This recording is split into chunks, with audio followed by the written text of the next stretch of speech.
Hello friends, आपका स्वागत है हमारे यूट्यूब चैनल ITI टेक्नो इस लाइव पे। तो कल मैं एक क्वेश्चन पेपर लेके आया था, वो जो केरला पब्लिक सर्विस कमीशन की थी, तो मैं उसका सेकंड पार्ट लेकर आया हूँ। तो चलिए वीडियो को स्टार्ट करते हैं। कल मैंने 25 नंबर क्वेश्चन तक सॉल्व कराया था। आज स्टार्ट करते हैं 26 से। क्या बोला 26 नंबर क्वेश्चन, देखते हैं। The least count of micrometer of value connection with its thread measurement it is. बोल रहा है जब लिस्ट काउंट का माइक्रोमीटर का जो लिस्ट काउंट होता है वो कैसे मेजर किया जाता है, या least count of micrometer value connection with thread measurement. बोला लिस्ट काउंट का जब वैल्यू मेजरमेंट करते हैं तो वो थ्रेड के साथ उसका क्या संपर्क है। तो ऑप्शन ए क्या बोला है, pitch into number of thread पर इंच। ऑप्शन बी क्या बोल रहा है, lead into number of thread पर इंच। ऑप्शन सी क्या बोला है, reciprocal of its pitch. Option D क्या बोला है, pitch divide by number of division on thimble. तो आपको पता होगा इसका आंसर जो होगा 26 का डी। आपको पता होगा माइक्रोमीटर का जो जो पिच होती है वो हमारी होती है 0.5 होती है, ठीक है, 0.5 होती है। और हमारे थिम्बल में जो डिवीजन होती है वो 50 होती है। जब हमारे पिच को number of division of thimble से डिवाइड करते हैं तब हमको एक्यूरेसी मिलती है। तो इसका आंसर क्या होगा, हम लोग का डी होगा, ठीक है। 27 नंबर देखिए क्या बोल रहा है, the level of lathe bed while erecting a lathe is check by. वो लेवल जब लेथ बेड को जब किया जाता है तो उसको हम लोग लेवल को किससे चेक करते हैं कि जो हमारा लेथ बेड है वो परफेक्टली फ्लैट है कि नहीं, ठीक है, परफेक्टली हॉरिजॉन्टली बैठा है कि नहीं, कहीं एंगल पे तो नहीं बैठा है। तो आपको पता है इसको हम लोग चेक करते हैं, स्पिरिट लेवल से इसको हम लोग चेक करते हैं। क्वेश्चन नंबर 28 क्या बोल रहा है, देखिए 28 बोल रहा है, the ratchet stop is a part provided on micrometer for. बोल रहा है कि जो माइक्रोमीटर होता है, जो हमारा मेजरिंग इंस्ट्रूमेंट है, उसमें जो रैचेट स्टॉप वो किस लिए होता है। आपको पता होगा रैचेट स्टॉप इसलिए दिया जाता है ताकि हम यूनिफॉर्म प्रेशर दे करें मेजरिंग के समय। तो देखिए ऑप्शन क्या बोल रहा है, ऑप्शन ए बोल रहा है accurate measurement. Option B protecting the thread from damaging. Option C protecting the thread from over tightening. Option D all of the. तो इसका आंसर होगा 28 का 28 का डी होगा।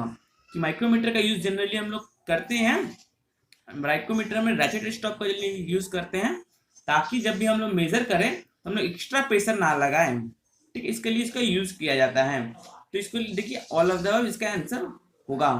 क्वेश्चन नंबर 29 देखिए क्या बोल रहा है, the distance travel by a bolt in a nut in one complete revolution. आपको पता होगा कि जो डिस्टेंस ट्रेवल करता है कोई भी नट या बोल्ट वन कंप्लीट रिवोल्यूशन में, उसको हम लोग बोलते हैं लीड। तो 29 का सी आंसर होगा। 30 नंबर क्वेश्चन देखिए क्या है, the following is not a function of tumbler gear.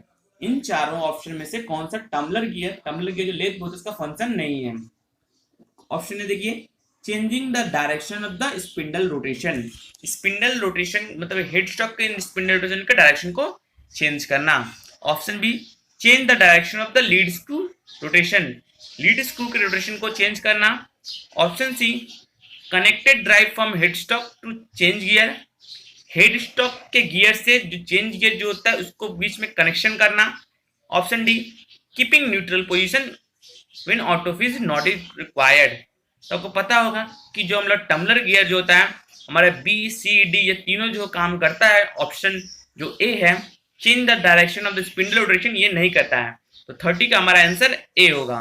31 देखिए क्या है, which work holding device must be used where taper turning by tail stock offset method. बोल रहा है कि कौन सा वर्क होल्डिंग डिवाइस हम लोग यूज करेंगे जब हम लोग टेपर काटेंगे टेल स्टॉक ऑफसेट मेथड से। आपको पता होगा कि टेल स्टॉक ऑफसेट मेथड से जब टेपर काटते हैं तो हमारा का जो वर्क होगा वो बिटवीन सेंटर रहता है। कभी भी हम लोग किसी भी इस चीज का चक का यूज नहीं करते। तो ऑप्शन देखिए क्या है, ऑप्शन ए क्या है, face plate with carrier. Option A क्या है, face plate with carrier. Option B क्या है, catch plate with carrier and ball centre. Option C क्या है, यूनिवर्सल चक।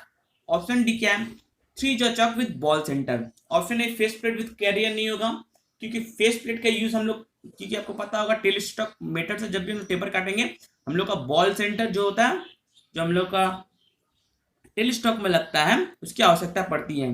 तुम्हारे टेल स्टॉक में आपको पता होगा, हम लोग जो टेल स्टॉक ये राइट हैंड साइड में जो टेल स्टॉक होता है उसमें एक बॉल सेंटर, ऐसे एक बॉल सेंटर लगाते हैं हम लोग। ठीक है, हमको टेल स्टॉक में बॉल सेंटर की लगता है। तुम्हारा दो देखिए, ऑप्शन बी और ऑप्शन डी में बॉल सेंटर दे रहा है। मैंने बता दिया कि जब भी आपको टेल स्टॉक मीटर से जब काटना होगा तुम्हारे किसी भी चक का यूज नहीं होता है, तो ऑप्शन बी राइट होगा हमारे पास कि 31 का B, catch plate with carrier and ball centre, क्योंकि बिटवीन सेंटर है तो कैरियर का यूज होगा हमारे पावर ट्रांसफर करने के लिए।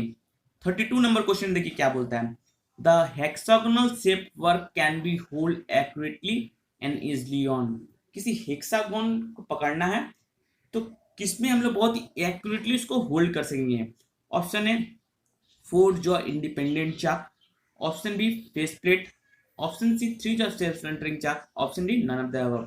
आपको पता है 4 जॉ चाक को इंडिपेंडेंट चाक बोलते हैं, फेस प्लेट में नहीं कर पाएंगे क्योंकि फेस प्लेट एक इरेगुलर शेप के वर्क के लिए जो हम लोग 4 जॉ चाक या 3 जॉ चाक में नहीं पकड़ सकते उसको हम लोग फेस प्लेट पे पकड़ते हैं। 3 जॉ चाक हम लोग सेल्फ सेंटरिंग चाक, 3 जॉ चाक में हम लोग इस हेक्सागोन को होल्ड कर सकते हैं। ठीक है, तुम्हारा आंसर होगा 32 का सी होगा। 33 नंबर क्वेश्चन देखिए क्या बोल रहा है, which is not a reason for that the drill hole is larger than drill size where the drill has. बोल रहा है इन चारों ऑप्शन में से जो दिए गए इनमें से कौन सा रीजन नहीं है ड्रिल के साइज का बड़ा होना, ड्रिल के साइज के जो होल है उसका बड़ा होना। ऑप्शन ए क्या बोला, डिफरेंट लिप लेंथ। अगर ड्रिल आपको पता होगा आपकी जो ड्रिल होती है, ये ड्रिल होती है, अगर ड्रिल की ये लिप लेंथ, अगर लिप लेंथ डिफरेंट होगी, ये आपकी लिप की लेंथ होती है, ये लिप लेंथ आपकी डिफरेंट होगी तो हमारा ड्रिल का जो साइज होगा वो बड़ा बनेगा। ऑप्शन बी क्या है, play of spindle. Play of spindle क्या बोलता है, प्ले ऑफ स्पिंडल बोलता है ड्रिल जहां होल्ड करते हैं ड्रिल को, जो ड्रिल का स्पिंडल होता है अगर वो स्पिंडल कॉन्सेंट्रिक ना घूमकर आउट सेंटर घूमता है तो इसको बोलते हैं प्ले ऑफ सेंटर। अगर ऐसा भी होता है तब भी ड्रिल का साइज बड़ा होता है। ऑप्शन सी है lack of coolant, lack of coolant, और option D work is not clamp properly. आपको पता होगा अगर कूलेंट नहीं डालते हैं, अगर प्रॉपरली कूलेंट यूज नहीं करते हैं तो हमारा जो चिप है वो जो ड्रिल का स्पेस होता है वहां पर फंसा रहता है जिससे रबिंग होती है, और कभी कभी इस रबिंग के कारण हमारा ड्रिल होल थोड़ा बड़ा हो जाता है। पर अगर वर्क हम प्रॉपरली क्लैम्प नहीं करते हैं, अगर वर्क प्रॉपरली क्लैम्प नहीं करेंगे तो वो ठीक से ड्रिल करेगा ही नहीं। तो हमारा जो आंसर होगा वो 33 का डी होगा। 34 नंबर देखिए क्या बोलता है, thin cut off grinding wheel are made of. यहाँ पे cut off grinding, cut off से आप समझ लीजिएगा, कट ऑफ का मीनिंग है पार्टिंग ऑफ। अगर किसी को समझ नहीं आता तो parting off means parting off करना है, और वो भी थिन ग्राइंडिंग व्हील।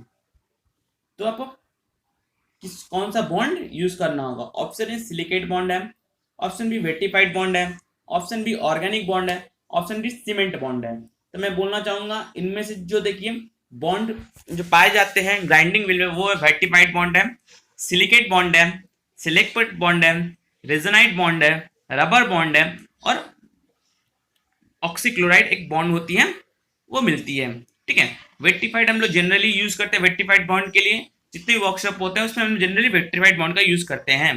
ठीक है, पर इसमें एक ऑप्शन नहीं दिया हुआ है। ठीक है, क्योंकि थिन पार्टिंग ऑफ, जब भी पार्टिंग ऑफ करना होता है तो हमें जो ग्राइंडिंग व्हील की जो बॉन्ड होती है वो रबर बॉन्ड यूज किया जाता है। चूंकि ऑप्शन में रबर बॉन्ड है नहीं और ऑर्गेनिक बॉन्ड और सीमेंट बॉन्ड मूल के कुछ होता नहीं है, और चूंकि वेटिफाइड बॉन्ड नॉर्मली यूज करते हैं, इसका उपयोग, उसका यूज हम लोग पार्टिंग ऑफ के लिए नहीं करते, तो हमारा इसका आंसर होगा 34 का ए, सिलिकेट बॉन्ड होगा। बोल रहा है the reaming allowance provided for 50 to 75 mm hole is. एक रीमिंग अलाउंस क्या होगा, 50 to 75 होल इज क्या होगा रीमिंग अलाउंस। तो आपको पता होगा कि जब भी होल लार्जर देन 50 होता है उसका जो रीमिंग अलाउंस होता है 0.5 से 1 होता है। तो इसका आंसर होगा मेरा 0.5। 36 नंबर देखिए, the gap between abrasive of grinding wheel is clogged with chip and cutting action of the wheel is lost, the defect is known as. बोल रहा है जो ग्राइंडिंग व्हील के बीच में जो गैप होते हैं जिसके हम लोग स्ट्रक्चर कहते हैं, गैप्स होते हैं, जो कोर्स स्ट्रक्चर और डेंस स्ट्रक्चर हो, जब उनके बीच में कोई मेटल फंस जाता है, क्लॉग हो जाता है, जिससे ग्राइंडिंग व्हील काटता नहीं है, तो इस प्रोसेस को हम लोग क्या कहते हैं। तो इस प्रोसेस को आपको पता होगा, इस प्रोसेस को हम लोग लोडिंग कहते हैं। इस प्रोसेस को हम लोग लोडिंग कहते हैं, जब ग्राइंडिंग व्हील काटने में सक्षम ना हो, जब उसके बीच में चिप फंस जाए। क्वेश्चन नंबर तो 36 का क्वेश्चन आंसर बी होगा। 37 नंबर देख लीजिए क्या है। The drill produce unusual sound. बोल रहा है जो drill produce unusual sound and cutting is low.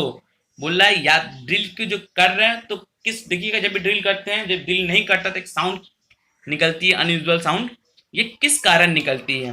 Option A higher point angle, option B lower point angle, option C more helix angle, option D low lip clearance angle. आपको बता दो 37 का D होगा। जब भी ड्रिल की lip clearance angle बहुत ही कम होगी, तब हमारा जो ड्रिल है वो जो उसके साथ जो संपर्क में आएगा, उसके साथ जो हमारा क्लियरेंस एंगल ज़्यादा नहीं होगा तो उससे रबिंग होगा। तभी जो ड्रिल होता है, जब रबिंग होता है तभी ड्रिल हमारी जो है काट नहीं पाएगी और उस पर साउंड निकलता है। क्वेश्चन तो 37 का डी होगा हमारा आंसर। क्वेश्चन नंबर 37 का आंसर हमारा डी होगा। क्वेश्चन नंबर 38 देखिए क्या बोल रहा है। Larger hole are finish by reamer known as. अगर कोई बड़ा होल को फिनिश करना है तो रीमर का यूज करेंगे। Option A machine reamer, option B shell reamer, option C hand reamer, option D adjustable reamer. तो इसके लिए हम लोग एडजस्टेबल रिमर का यूज करते हैं, जिससे हम लोग करके रिमर का तीत को हम लोग एडजस्ट कर सकते हैं जितना बड़ी होल को करने के लिए। क्वेश्चन नंबर 39 देखिए क्या बोलता है। Good surface finished is produce while taper turning used by method. कौन से मेथड से टेपर टर्निंग करे तो हमारा गुड सरफेस फिनिश आएगा, मतलब सरफेस अच्छी बनेगी। ऑप्शन ए देखिए swivelling compound slide method, option B combination of feed method, option C attachment method, option D है फाइलिंग। तो देखिए कभी भी आपको पता होगा कि हम जैसे भी फीड सरफेस को हम लोग गुड अच्छी लानी हुई, हमें ऑटो फीड देना पड़ेगा। ये एक चीज ध्यान में रखिएगा कि जब जब हम लोग देखिएगा, चाहे वो हम लेद हो चाहे वो मिलिंग हो, जब भी हम या वो सेपर कोई भी मशीन हो, अगर उसमें हम लोग ऑटो फीड देते हैं कि अगर मशीन खुद से फीड लेती है तो सरफेस जो होता है बहुत ही सुंदर आता है।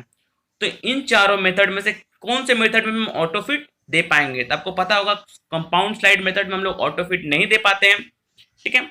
Combination of fit means taper काटना, कॉम्बिनेशन ऑफ क्रॉस स्लाइड और हॉरिजॉन्टल स्लाइड उसको घुमा के काटना, से वो पता होगा। दो ऐसे मेथड है जिसमें हम लोग ऑटो फिट दे पाते हैं। एक है अटैचमेंट मेथड जिसको बोलते हैं टेपर टर्निंग अटैचमेंट, और एक है टेल स्टॉक ऑफसेट मेथड। क्योंकि यहाँ पर टेल स्टॉक ऑफसेट मेथड नहीं दिया हुआ तो हमारा 39 का आंसर होगा C attachment method. 40 number question देखिए क्या बोलता है। 40 नंबर क्वेश्चन बोलता है avoiding sudden maximum load on a lathe cutting tool is option by. बोल रहा है अचानक, चलिए 40 नंबर क्वेश्चन मुझे एक बार देखना पड़ेगा कि उसका आंसर क्या होता है, क्योंकि वो डाउटफुल क्वेश्चन है, ठीक है। चलिए हम 41 पे चलते हैं। 41 नंबर क्या बोलता है।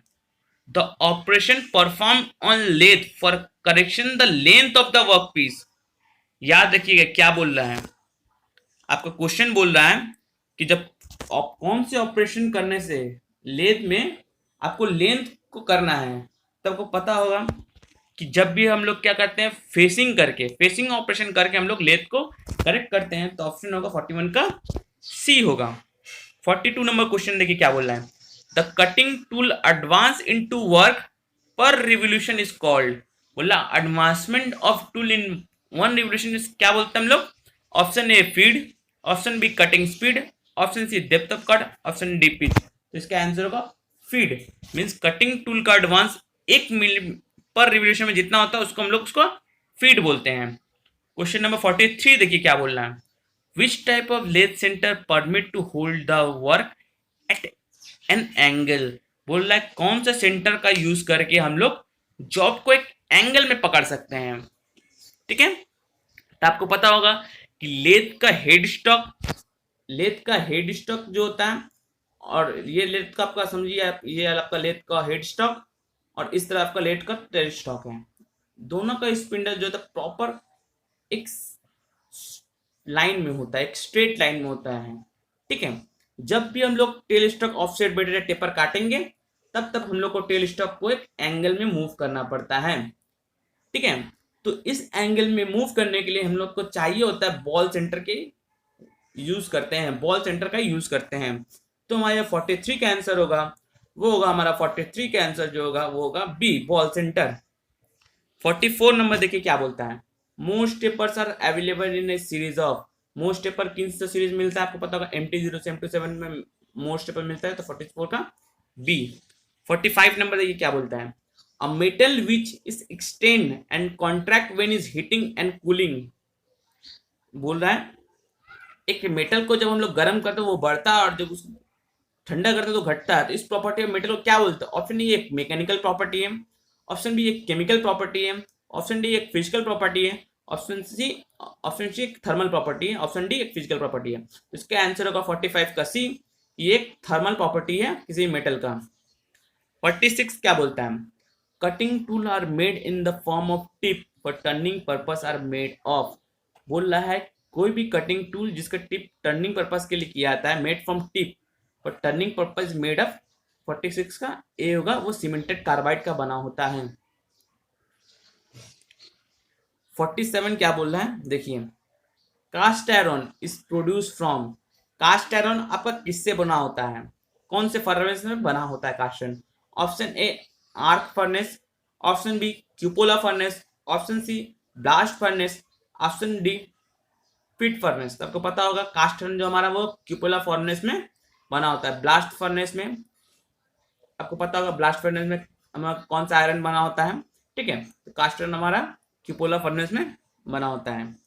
Which type of alloy street, ये भी क्वेश्चन को आंसर मुझे मिला नहीं, मुझे खोजना पड़ेगा, खोज के मैं बता दूंगा। 49 नंबर देखिए क्या है, coarse knurling pitch has a pitch of. Coarse knurling की पिच कितनी होती है? तो आपको पता होगा कोर्स नलिंग की पिच जो होती है वो होती है 1.75। क्वेश्चन नंबर 50 देखिए क्या है, बोल रहा है which is the operation perform from eliminating sharp edge at the corner while lathe operation. बोलता है कौन से ऑपरेशन का यूज करके हम लोग जो मेटल को टर्निंग या फेसिंग करते हैं तो उसके जो एजेस पे शार्प एज बन जाता है उसको मूव करते हैं, उसको रिमूव करते हैं। आपको पता होगा इसको ऑपरेशन करने के लिए हम लोग चैम्फरिंग का यूज करते हैं। चैम्फरिंग चैम्फर करके हम लोग जो भी शार्प एज होते हैं, जैसे आपका एक जॉब होता है, समझिए इस जॉब के से शार्प एज, ये इन पे शार्प एज बन कर देता है, हम लोग चैम्फरिंग करके इस एज को कुछ ऐसा कर देते हैं। ये करने में ड्राइंग करने में इतना शार्प नहीं, बस थोड़ा सा एंगल, एक एंगल को चैम्फर कर देते हैं ताकि वहां पर शार्प एज ना हो। तो आज केरला PSC का केरला पब्लिक सर्विस कमीशन में आए हुए चैप्टर का सेकंड पार्ट मैंने सॉल्व किया। कल थर्ड पार्ट है, कल थर्ड पार्ट इसका फाइनल पार्ट होगा, जो मैं जहाँ पे मैं बाकी के सारे क्वेश्चन को सॉल्व करने के साथ साथ इस पेपर का PDF भी डिस्क्रिप्शन में दे दूंगा और इसका आंसर की भी दे दूंगा। चलिए दोस्तों आज के लिए इतना ही। तो मैंने दोस्तों आपको बोला था मैंने कि आपको कल मुझे कमेंट करके बताइए आपको किस टाइप का वीडियो चाहिए, आपको ट्रेड रिलेटेड वीडियो चाहिए या वर्कशॉप कैलकुलेशन की क्लासेस चाहिए या इंजीनियरिंग ड्राइंग की क्लासेस चाहिए, आपको किस तरह से क्लास चाहिए ये बता दीजिए, तो मैं वैसे तरह का क्लास लेकर आपके सामने लेकर आता रहूँगा। Thank you.